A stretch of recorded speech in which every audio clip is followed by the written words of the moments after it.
是在地新闻，继续来看云林斗六市公所推广在地农产菜瓜。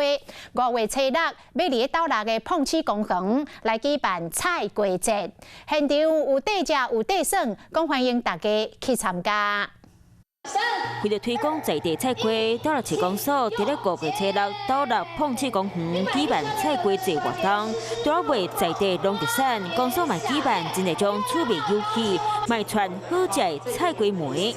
当天只要购买任何的消费的东西就有一个菜公丝瓜粥的餐券，可以去现场去品尝我们的丝瓜粥。伫咧斗六市出产的菜瓜，无论是外形或者是口感，拢是一粒一。